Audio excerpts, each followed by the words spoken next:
Kyle's party's always so lit, isn't it? I said while stretching my arms. Yeah, it was dope. I loved it, and isn't Kyle so handsome? I mean, he looks like the best among other guys in our school. June, who was still a bit tipsy, said, I know, right? It's like he's some kind of Greek mythology character that came out of a comic book. I said while laughing. Kyle was one of the most famous guys in our school, and tonight was his birthday party. He invited us 3 days ago for this, and it's still a surprise for me because he never talks to us like ever. So we had fun at the party. The music was good. There was plenty of booze there, and the boys kept hitting on us, asking for our numbers, which were rare too. I think it's because we had changed a bit since we started working out. Oh, I forgot to introduce June. She's my childhood best friend and also my neighbor. We grew up together, went to the same primary school and middle school, and now going to the same high school as well. On top of that, we were in the same class as well. She's like the sister I never had. Our parents are also good friends, and they love our friendship as well. Anyway, while we were still walking home and passing through a park, we saw a box laying around near a bench. There was no one around in the park, so I figured someone may have forgotten it there. I don't know how and why. I guess it must be the booze talking, but my morality kicked in all of a sudden, and I decided to pick it up and submit it to the nearest police station. So I walked there, picked it up, and told June that we should give it in to some officer so that if there was anything valuable in there, and whoever has lost it, kept looking for it, and they'd be able to find it. But June had something else in mind. She said we should look at what was inside the box, only because she was curious to know. At first I denied, but to be honest, I was curious as well, so I agreed to do it. We opened the box and there was nothing but an old Ouija board inside. I guess someone did not forget it here, but may have left it here instead since it was so old. As I was about to put it back from where I picked it up, June said, why don't we play just once before putting it back? You know, I've never played with a Ouija board before. Come on, June. We can buy a new one if we want to play. Let's just leave this dirty old thing back here where we found it, I said while putting it back near the bench. But why waste money when we can just use this one instead? June said while picking it back up. Fine, but you take responsibility if we find out that this board is haunted later, I said while rolling my eyes, and she nodded yes. We continued walking towards the house when she made the entire sleepover plan at our house. Our parents were going on a romantic trip the next day, but she decided to have a sleepover at our house, where we would be playing with the Ouija board. I swear, sometimes I wonder if June is still a middle school student. So the next day, she invited 3 other of our common friends for the sleepover: Maggie, Leah, and Leslie. I was already at our house when the 3 of them got there, and I wasn't surprised to see that June had prepared a bunch of snacks and drinks for us. Okay, so all of us got here. June took us out of the living room and turned out all the lights, only leaving the night bulbs on. And then she took out the Ouija board with a bunch of candles and all. I don't know where she read the instructions for doing all these other useless weird stuff, but okay. If it made her happy, we went along with it. As we started playing the Ouija board, I saw a shadowy figure near the window, which I guess the rest of them saw too. I got frightened by it and went near the window to check it out. There was no one there, so we thought it must be just the wind or something. The weather used to be pretty windy at night around these times, and that's what we thought it would be. Anyway, we went back to playing the game, but as soon as we started it, the shadowy figure was seen again, near the window, and this time along with a banging sound. I think we should just stop playing the game, Leah whispered in a scared, trembling voice, which the others agreed to. June looked at me, hoping I would oppose them, so I told others that it must be something else, and let's just give the game one last try. They hesitantly agreed to it, and again the moment we started to play the game, the banging got louder, and we could see the shadowy figure lurking outside the window. All of us started to scream and ran after June as she leaded us to our room, and then locked it from the inside. As we were hiding inside, I could hear the sound of them breathing heavily, and then the cracking sound as if the window was getting open. I felt as if my heart would burst out of my chest from fear. I looked at June, who was shaking and trembling from fear. So I held her hand, trying to calm her down, and myself as well, in the process. After about an hour or so, we felt a complete silence in the house. No footsteps, no creaking or thumping sounds, nothing. So we decided to check it out. Everyone was too scared to go and check, but still we decided to go together, and if there was anything weird or wrong, we would run back to the room. We hesitantly unlocked the door and walked out, slowly walking around the area while trying to make as minimum sound as possible. We were shocked and freaked out at the same time as we reached there. June turned all the lights on to make sure, but it was true. The Ouija board was gone, and the window door was open. I slowly went ahead and closed the door, turned towards the others who were still shaking from fear, and said with a trembling voice, "How about we eat some snacks that June's made, go to sleep, and forget that this ever happened?"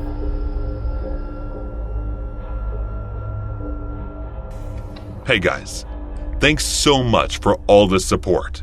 If you haven't subscribed to the channel yet, please feel free to do so.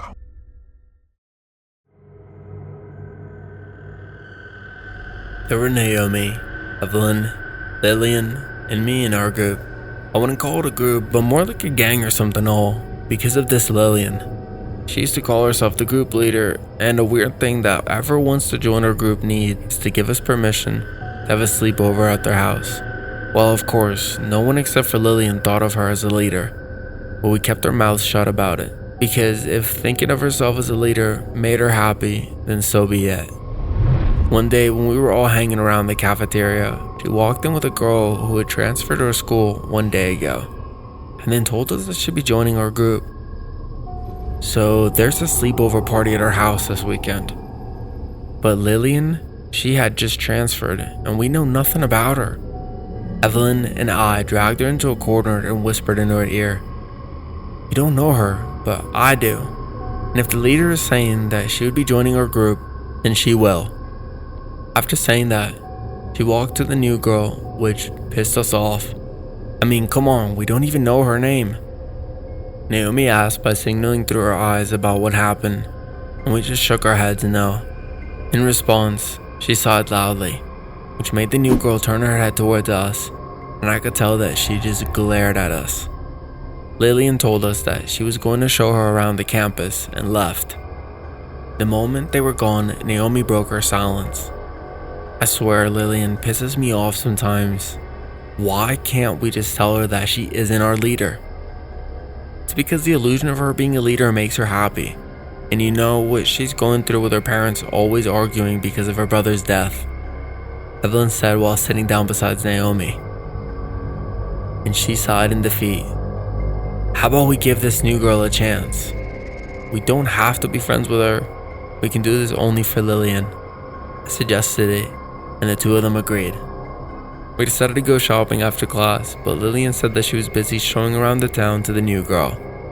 I mean, seriously, either she did not know her name either, or she just wasn't telling it to us on purpose, just so that we would ask her, but we did not. As we were shopping in the area, we decided to rest for a bit, and went over to a coffee shop that was there when we saw Lillian sitting down, enjoying her conversation with that girl. Even though she had already told us about hanging out with her, we still felt a bit betrayed. I mean, how couldn't we? The four of us had been friends since elementary school. Even our parents were friends with each other. So we just walked out of the coffee shop and went to some other one. The next day was the weekend, not to mention the sleepover at the new girls' house, which Lillian did not let us forget about through her constant calls and messages as reminders. And she took permission from our parents as well. Anyway, the three of us met at Lillian's house and then headed over for the new girls' house.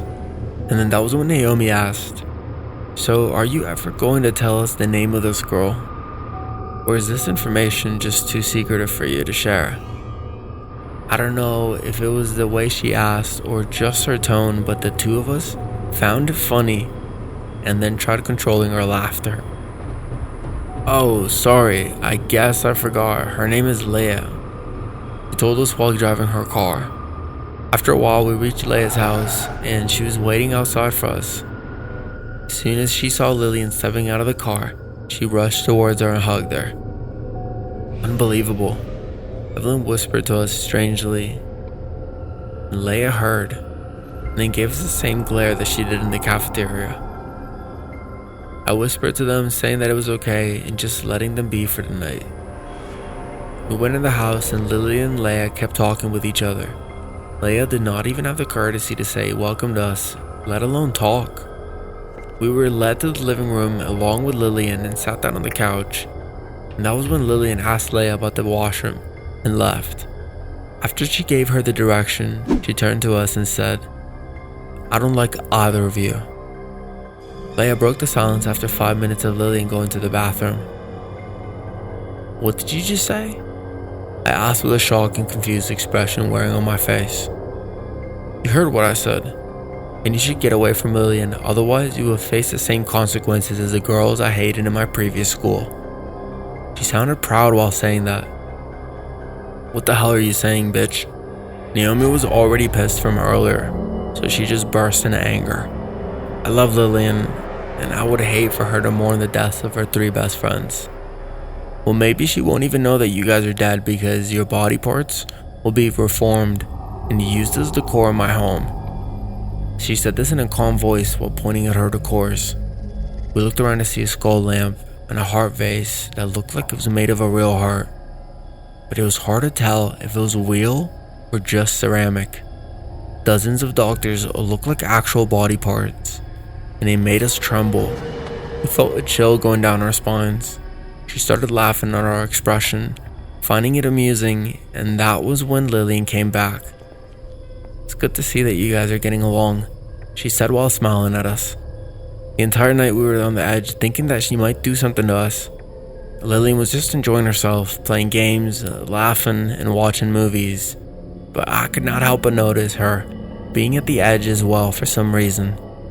None of us slept the entire night and continued playing games, singing, etc., as Lillian commanded. The next morning, as we were coming back, Lillian was unusually quiet while driving us there, so I asked her if she was okay, but she still did not say a word, and so we got worried about her. As we were stepping out of the car, she said, "I'm sorry guys, I shouldn't have dragged you into this." I heard her last night, and it was fine until she was only blackmailing me. But I don't think that I can take it if you guys are involved too. She started crying after this. We sat back in the car and tried to calm her down while asking her to tell us everything. She told me that one late night, she was passing through the same house when she saw Leia dragging a dead body of a girl. At the time, she quickly went to her home all scared, but the next day Leia came to her school and whispered in her ears, "You better be ready, my friend, if you don't want to end up like the girl you saw last night."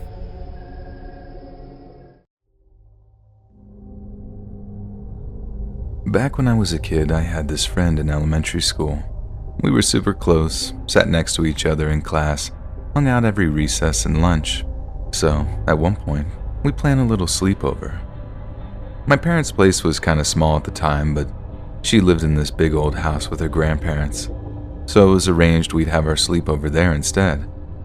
I never found out why she lived with them or where her parents were, but I distinctly remember my mom and dad telling me not to ask her questions about them for obvious reasons in hindsight.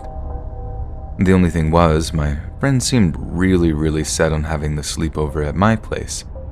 I mean, to the point where, when we had no choice but to have it at her grandparents' place, she seemed to not want to have a sleepover anymore. I had to convince her to have it at her place just because I was so excited about the idea of having the sleepover in general. Anyways, it comes to the night of the sleepover. I go over to her grandparents' place and it's every bit as fun as I imagined. We watched movies up in her room, had pizza delivered, ate ice cream right out of the tub, and her grandparents seemed really sweet and nice. Then I think it was around 9 p.m. Her grandpa knocks on the door, pokes his head in and tells us that he and my friend's grandma are headed to bed, so we're to keep the noise down.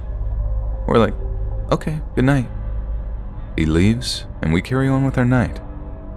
A little while after, I get up and head over to the door, telling my friend I needed to use the bathroom. She jumps up, throws herself between me and the door, and is like, You can't go out there. You'll wake up Grandpa. I tell her not to worry and that I'd creep down the hall on tippy toes so as not to wake him. But my friend still refuses to let me leave the room.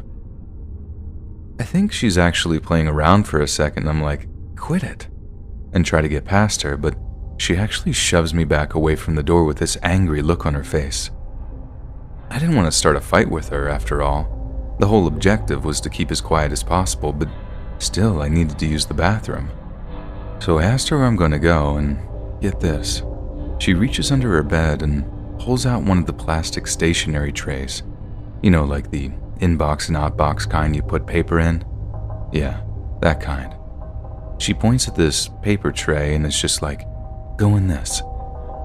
Again, I think she might be playing a weird and cruel sort of trick on me, but she's deadly serious. She actually wanted me to pee in that stationery tray. So I did. It was super gross, but I did it, and instantly, the mood is just destroyed. I had nothing to clean myself up with. I'm pretty sure I peed a little on my nightgown. It was just all kinds of disgusting. But still, my friend won't let me go to use the bathroom to wash up. The weirdest thing was, she acted like it was normal. She never did anything like that at my house, and she definitely didn't seem like that kind of kid, like she wasn't known as the stinky kid in school or whatever.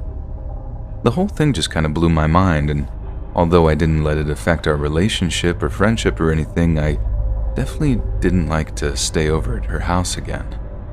We stayed close for a long time after, but ended up going to different high schools because she moved in with her aunt over in St. Paul. We kept in touch using MySpace, back when that was still a thing, but I never got to the bottom of her weird nocturnal bathroom habits, not until well after her grandpa passed away. When he died, she seemed to take it really bad. When I called her, she broke down crying so bad that she had to hang up, and she wouldn't return any of my texts, no matter how much I begged her to get in touch. In the end, me and my mom looked up her aunt's home phone number and called ahead before we drove over. The aunt seemed more than happy to talk to us, but with the caveat that she had something very, very serious to tell us. My friend's grandpa had been doing stuff to her. Whenever her grandma was asleep, she got up to use the bathroom or whatever, her grandpa would hear her come out of his room and, God, I can't even bring myself to say it. Turns out he'd done the exact same thing to her mom too, and that's like half the reason she wasn't in the picture anymore. One of the other reasons was the drug use, which is why no matter how much she insisted on custody not being given to the grandparents, a judge ignored her and did it anyway. I think they were just so terrified of him that they just couldn't talk about it, ever, and it was only after he died that it all came spilling out in various forms. The aunt that she was living with was her mom's cousin, so obviously wasn't around for what was happening when they were kids. It was absolutely horrifying hearing about it just as her friend, so I can only imagine how terrible the aunt felt, knowing she was so close to the abuse but just not being able to see it. And then it all made sense to me. Why she didn't want me walking down the hall at night. Why she'd taken to peeing in a stationery tray that she kept hidden under her bed. She wasn't being mean or weird when she made me do it. She was protecting me. No wonder she didn't want me to have this sleepover in her place, and I'm really not trying to make this whole thing about me when I say this, but I feel horribly guilty for not saying anything to my parents at the time. I didn't want to embarrass her. She was my friend, my best friend. But that's just the thing about being a kid, isn't it? That naivety. You do dumb stuff even if you don't mean to. And that's what my therapist tells me anyway, and I try to believe it. I really do. But part of me will forever remain convinced that somehow I'm kind of to blame, too. Last year, after a blissful first year of living in a new apartment, all on my own for the first time, a man moved in next door that I will never forget. The layout of the apartment is crucial to understand this incident, so I made a little diagram floor plan taken from the closest thing I could find online and edited. The most important part is that my balcony and his balcony are only partially separated by a wall, and there is a solid 2-foot gap in which you can easily walk from one to the other. For context, I previously had a very lonely woman living next door for the entire first year I lived there, who never crossed this balcony threshold without being explicitly invited. I only throw this in there so you can understand I wasn't previously concerned about someone infiltrating my space. The first time I met this new neighbor, and he was unloading groceries from his massive truck into the assigned parking spot next to mine. As I was driving up, he and a girl I assumed to be his girlfriend were unloading boxes from Costco. I noticed them speaking, and as soon as I was out of the car, they went silent. I nodded to them, proceeded to the elevator, and the guy ran up behind me, threw some boxes down, and begged me to wait. No problem, I'm a good neighbor. While in the elevator, the girlfriend refuses to make eye contact or speak to me. A little weird, but I just thought she was shy. But he quickly introduced himself and was extremely chatty. In the 45 seconds it takes to get the floor where our apartments are, he asked how I liked the place, where I was from, and where I worked. Looking back, his enthusiasm was a little strange, but I chalked it up to him being excited to be in a new place. For the sake of the rest of this story, we'll call him Sam. Sam was maybe 33, 6 foot tall, with a slim, muscular build, and had hair bust extremely short, as if the mask is balding. Pretty average looking by all accounts. The first few weeks we run into each other often, and always make small talk, and always refers to me as Miss. I assume it's because he forgot my name, but wanted to be polite. I almost never see his girlfriend after the first night, but occasionally I can hear him talking to a lady in his apartment, as the walls are reasonably thin. One night, about 3 months after Sam moved in, my boyfriend is spending the nights, and we were watching movies on the couch. It's maybe 11:30 p.m. The back of the couch is against the wall I share with Sam, and we hear some banging noise. My first thought is that him and his girlfriend must be getting it on. Boyfriend and I laugh and turn the volume up a bit to drown them out. Then, in addition to the banging, the neighbors begin to scream. We can hear objects being thrown, glass shattering. The words are muffled, but there's distinctively anger and crying going on. My boyfriend, Jim that he is, steps onto the semi-shared balcony and in his loudest voice heels over without crossing on the Sam's balcony. "Everything okay in there?" The girl opens the sliding door on Sam, sight a minute or two later, and says sorry about that. So we leave it alone. I'm concerned, but we have no idea what actually happened and decide to go to bed. Big mistake, I know. I wake up around 3 a.m. to more screaming, but my boyfriend refuses to wake up, and I'm not about to take my 5-foot self to break up whatever is going on at 3 a.m. I considered calling the police, but was so drowsy, I convinced myself I dreamed it. I deeply regret that decision. The next morning, I woke up to some terrible personal news, an entirely unrelated death of a friend, and pretty much put the events of that night on the back burner. I didn't forget, but it also wasn't on my mind. Fast forward about 2 weeks. It's a warm day, and I'm outside reading a book in a robe, bra, and shorts. I'm going to chair the faces away from Sam's apartment, so I can't see his side from where I am. I'm deep in my book, when suddenly I get a tap on the shoulder. Sam is standing behind me and asked if we can talk for a second. This man has already crossed an albeit invisible line by coming on my side of the balcony, but I also can't get to my door without physically moving him aside. So I asked him what's going on. He told me it was his birthday and asked if I knew where to get some Mary Jane, because I seem like a girl who knows how to have a good time, as we live in a state where that stuff is legal. I told him that I'm sure Google would provide the best dispensary in the area, but I personally didn't have any. He proceeds to tell me how drunk he got last night, and at this point, I'm itching for an exit. As I start to move as if to signal I'm done talking, he reaches out from my shoulder and tells me he hit and scratched my car last night because he was driving very, very wasted. Remember his massive truck? He says all of this with a smile on his face, almost laughing. I'm surprised, but mostly when I get away from him because my creep senses are starting to tingle, and I don't want to blow up at him for hitting my car. He says he'll send me his insurance info if I give him my number, and thankfully, I knew that would be a bad call. I made a bad, nervous joke about knowing where he lived and said if the damage was bad enough, I would knock on his door to get his insurance. He counters by saying he will leave a note with his info on my door. He retreats from the balcony while also saying he'd prefer to just pay me cash and not involve insurance. I give it an hour or so, and then I head down to assess the damage. I did this because I didn't want to walk down at the same time as him and risk having him follow me. Sure enough, there are 2 long new scratches on the driver's door and knock deep, just kind of superficial or worthy of a call to insurance immediately.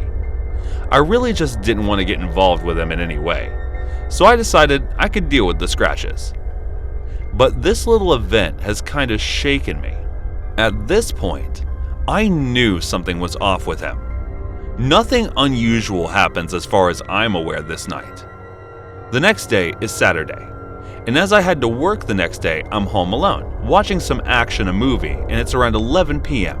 I'm on the sofa with my cat curled up on me, and the movie is relatively loud, so it takes me a little while to register this banging noise coming from the hallway of my apartment building. I honestly only noticed because my cat had woken up and got all puffed up and freaked out. I turned down the volume of the film, and suddenly, the banging is getting louder and louder. And just as I stand up, I hear the 5 words no one wants to hear coming from their door. Open up. It's the police. My stomach dropped to the floor. I had lied to Sam the day before. I totally did have some ganja on me, and I had smoked a joint outside on the balcony, the part furthest away from Sam's maybe 20 minutes before. I'm totally panicked, high as a kite, and trying to control my breathing so I don't immediately come off as suspicious before I answer the door. I remember checking the people to see a close-up of a cop's face, and then opened the door, coming face to face with 6 officers, all with guns drawn. I'm about 0.5 seconds away from completely peeing my pants in fear, still convinced I'm somehow in trouble for smoking a joint. The officer who seems to be in charge can sense instantly the level of panic, and he says, "Ma'am, you're not in trouble. We need to speak with you about your neighbor. Can we come in?" At this point, I'm reeling, and my whole being is tense. I let the cops in, but my heart hasn't moved from my throat. The policeman in charge asked me about any interactions with Sam. I told them I barely know him, that he just lives next door, moved in a few months ago. I asked why they needed to be in my apartment. I'm scared, but also I don't typically get along with cops, and I have the right to know why 6 of them practically waved their guns in my face. The lead officer proceeds to tell me that Sam was a bad guy. He apparently beat his girlfriend so bad the night prior that she's now in the ICU for her injuries. They also told me Sam had a gun and had barricaded himself in the apartment next to mine. They said they had spoken to my building manager and knew my place had access to his balcony, and they needed to use it. Then they asked me to go into the bedroom and lock the doors and turn the lights off. The next 30 to 45 minutes were complete torture. In my panic, I left my cell phone on the kitchen counter and had to sit in my room, just listening to the commotion. No shots were ever fired, but there was a lot of yelling and what sounded like things being thrown. Eventually, after what felt like a lifetime, the main officer knocked on my door and told me that Sam had been arrested and thanked me for letting them use my apartment. They asked me questions for maybe 15 more minutes and left. I wish this is where the story ended. There's a bit more. In the days following Sam's arrest, I became even more panicked about him coming back to the apartment building, worried about retaliation. I hadn't said anything to the police to technically incriminate him. I had proof of nothing except his word that he was the one who scratched my car, but I did tell them about the night my boyfriend and I heard them fight. About 5 days later, Sam reappeared at the building as I was coming home from work one evening. He tried to approach me, but the elevator shut just as he was running to catch it. My whole body got tense, like the feeling when you come this close to getting in a car accident but narrowly avoid it. I stayed off my balcony entirely from this point and always kept the curtains closed. We didn't speak or rarely see each other at all for another few weeks, and then had our final interaction. Sam stopped me in the parking lot one night, running after me as I was about to get on the elevator. He begged me to tell him why I let the cops in that night. I told him the honest truth, but I was stoned, didn't know what to do, and had a bad history with cops. This is all true, and again, I was concerned about him trying to retaliate. He then got pretty upset and kept trying to repeat the question, obviously wanting a different answer. When I couldn't give him one, he then offered me $3,000 to testify as a character witness on his behalf. Because I knew him and knew how he really treated women, I was speechless and very freaked out. He told me his hearing was the next Thursday morning, and he asked if I could show up. I was like a deer frozen in headlights for a moment, and then somehow got out of there after mumbling a string of words that were most likely incoherent. The Wednesday night before his trial, I came home from work and my cat was acting kind of weird, like something had just booked her and her tail was all puffed out. I kinda shook it off, but I noticed through the curtains that there was something taped to the outside of my sliding glass door. Apparently, Sam had left a post-it with his phone number and name, and underneath, "I'm counting on you." Needless to say, I never showed up. I took a photo of the post, had grabbed my cat, locked all of my doors, and stayed at my mom's house for about 5 days after that happened. I did phone the police to let them know he had been on my balcony again, but they never followed up with anything. Eventually, my boyfriend came and went back to my place together. Everything was as it should have been. I never saw Sam again. But a few weeks later, a lady that I'd never seen before was cleaning out his apartment. Maybe a month after that, new people moved in, and things have been normal ever since. I tried calling the police in the county jail to see if he was in lockup again, but no one was able to release information to me. I'm hoping that means he's there, if he did what the police said he did. So to Sam, I will say I'm not really sure what happened, but my biggest regret is not calling the police when I felt like I should have. And my gut and I hope to God I never see you when you get out.